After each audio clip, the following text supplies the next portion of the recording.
सुप्रभात, नमस्कार। स्वागत है आप सभी का। आप देख रहे हैं राज्यसभा टीवी। मैं हूं प्रीति सिंह। आइए इस वक्त की सुर्खियों पर एक नजर डालते हैं। कोरोना महामारी के चलते पूरे देश में लॉकडाउन जारी है। गृह मंत्रालय ने लॉकडाउन के संबंध में संशोधित दिशा निर्देशों के तहत कुछ और गतिविधियों को छूट देने का आदेश जारी किया है। वरिष्ठ नागरिकों की मदद करने वाले लोगों के साथ प्रीपेड मोबाइल कनेक्शन के लिए रिचार्ज सुविधाओं को अनुमति दी गई है। वहीं शहरी क्षेत्रों में स्थित खाद्य प्रसंस्करण इकाइयां जैसे डबल रोटी यानी ब्रेड के कारखाने, दुग्ध प्रसंस्करण संयंत्र, दाल और आटा मिलों को भी लॉकडाउन के दौरान संचालन की अनुमति दी गई है। इसके अलावा इलेक्ट्रिक फैन और स्कूली किताबों की बिक्री की भी इजाजत दी गई है। कोविड-19 से निपटने के लिए G20 देशों के कृषि मंत्रियों की कल बैठक हुई। इसमें खाद्य सुरक्षा, संरक्षा और पोषण पर इस महामारी के प्रभाव को लेकर चर्चा की गई। इस दौरान खाद्य अपव्यय और नुकसान से बचने के लिए अंतर्राष्ट्रीय सहयोग का संकल्प लिया गया। वीडियो कॉन्फ्रेंसिंग के माध्यम से आयोजित इस बैठक में केंद्रीय कृषि मंत्री नरेंद्र सिंह तोमर ने कहा कि प्रधानमंत्री नरेंद्र मोदी विभिन्न देशों में इस संकट से निपटने के लिए सहयोगी देशों में सबसे आगे हैं और हमारे नागरिकों की जरूरत के अनुरूप कृषि मंत्रालय भी इसमें पीछे नहीं है। उन्होंने कहा कि इस वैश्विक महामारी के खिलाफ सभी देशों से एकजुटता के साथ लड़ने का आह्वान भी किया। कोरोना को पराजित करने के लिए देशवासियों के सामूहिक प्रयास का असर अब दिखने लगा है। देश में कोरोना मरीजों के ठीक होने की दर लगभग 17.5% है। 23 राज्यों के 61 जिलों में 14 दिन से कोई नया मामला नहीं आया है। कोरोना मामले दुगना होने की रफ्तार अब घट रही है। मरीजों के ठीक होने की दर बढ़कर 17.48% हो गई है। कोविड-19 से अब तक कुल 18,000 से ज्यादा लोग संक्रमित हुए हैं। वहीं 3,252 लोग स्वस्थ हुए हैं।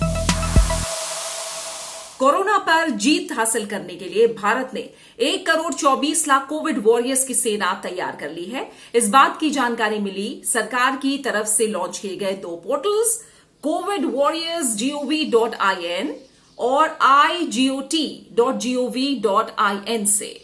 इन पोर्टल से आप कोविड वॉरियर्स की संख्या तो जान ही सकते हैं, लेकिन अगर आप खुद कोविड-19 के खिलाफ जंग में उतरना चाहते हैं तब भी यहां आपको उचित ट्रेनिंग मिल सकेगी।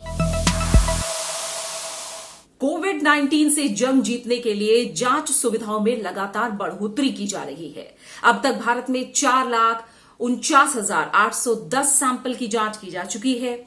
जांच के लिए कई सरकारी और निजी प्रयोगशालाओं को जांच की अनुमति दी जा रही है। अब तक 200 सरकारी और 86 निजी प्रयोगशालाओं के साथ 3 संग्रह केंद्रों की जांच के लिए मंजूरी दी गई है।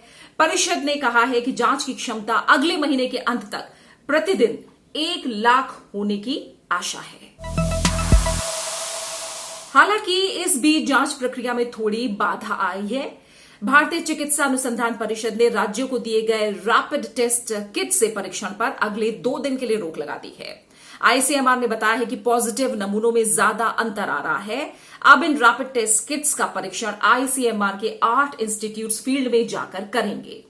इसके बाद ही नई गाइडलाइन जारी की जाएगी। केंद्रीय स्वास्थ्य और परिवार कल्याण मंत्री डॉक्टर हर्षवर्धन ने करोड़ों भारतीयों के साथ संवाद के लिए कोविड इंडिया प्लेटफॉर्म लॉन्च किया है।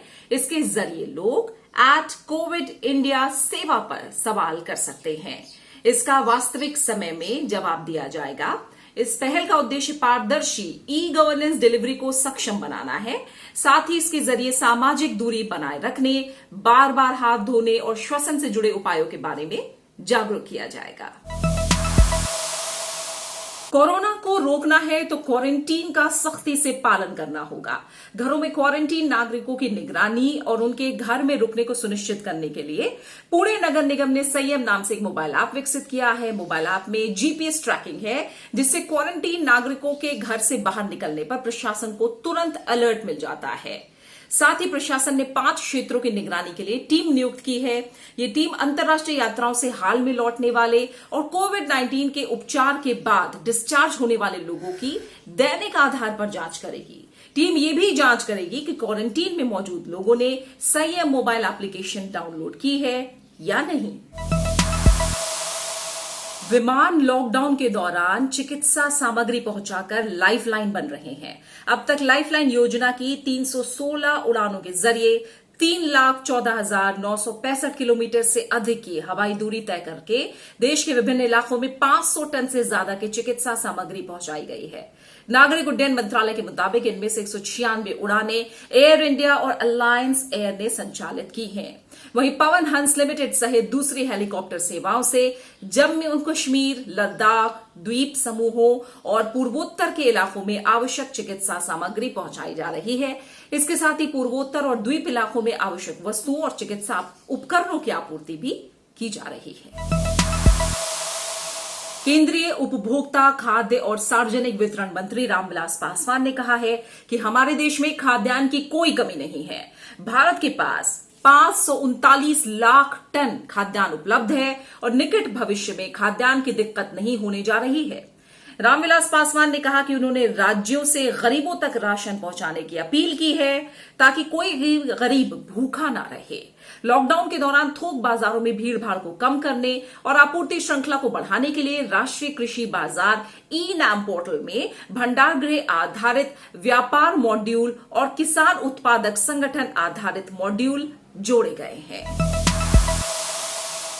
केंद्रीय अल्पसंख्यक कार्य मंत्री मुख्तार अब्बास नकवी ने एक बार फिर रमजान में सोशल डिस्टेंसिंग का पालन करने की अपील की है। उन्होंने कहा है कि धर्मनिरपेक्षता और सौहार्द भारतवासियों के लिए फैशन नहीं, पैशन है। किसी भी हालात में अनेकता में एकता की ताकत कमजोर नहीं हो सकती है। उन्होंने कहा कि कुछ लोग अभी भी दुष्प्रचार की साजिश कर रहे हैं। हमें सतर्क और एकजुट होकर ऐसी ताकतों के दुष्प्रचार को हराना होगा। उन्होंने कहा कि रमजान के पवित्र महीने में लोगों को घरों पर ही इबादत करने पर सहमति है। आयकर विभाग वित्त वर्ष 2019-20 के लिए इनकम टैक्स रिटर्न फॉर्म में संशोधन कर रहा है ताकि टैक्स पेयर कोरोना वायरस महामारी के कारण सरकार से मिली राहत का लाभ उठा सके। वित्त वर्ष 2019-20 के लिए नए इनकम टैक्स रिटर्न फॉर्म को इसी महीने के आखिर तक अधिसूचित किया जाएगा। सरकार ने आयकर रिटर्न भरने की आखिरी तारीख को 30 जून 2020 तक बढ़ाया था, जो कि पहले 31 मार्च 2020 थी। लोकसभा अध्यक्ष ओम बिरला ने संसद भवन में वीडियो कॉन्फ्रेंसिंग के जरिए राज्य विधानसभाओं के पीठासीन अधिकारियों के साथ कल बातचीत की। उन्होंने राज्य विधानसभाओं से अपील की कि वो विधायी और वित्तीय कामों के साथ साथ बैठकों और फाइल निपटाने जैसे रूटीन कामों में डिजिटल तकनीक का प्रयोग करें ताकि सोशल डिस्टेंसिंग के नियमों का कड़ाई से पालन हो सके। उन्होंने कहा कि सभा में व्यवधान, विधानमंडलों की स्वायत्तता, संविधान की 10वीं अनुसूची और आईटी के उपयोग से जुड़ी पीठासीन अधिकारियों की 4 समितियों रिपोर्टों को अंतिम रूप दे रही हैं। उपराष्ट्रपति एम वेंकैया नायडू ने लॉकडाउन के दौरान किए गए काम के लिए रेलवे की सराहना की है। उपराष्ट्रपति ने ट्वीट करके कहा कि वो भारतीय रेल का अभिनंदन करते हैं, जिसने बंदी के दौरान गरीब जरूरतमंदों के लिए 20 लाख गर्म पके हुए भोजन के पैकेट वितरित किए। उपराष्ट्रपति ने लिखा कि इस महामारी के दौरान इन प्रयासों से दैनिक मजदूरी करने वाले श्रमिक, प्रतिस्थापित मजदूरों, कुली, बच्चों और बेघर लोगों को बहुत राहत मिली है।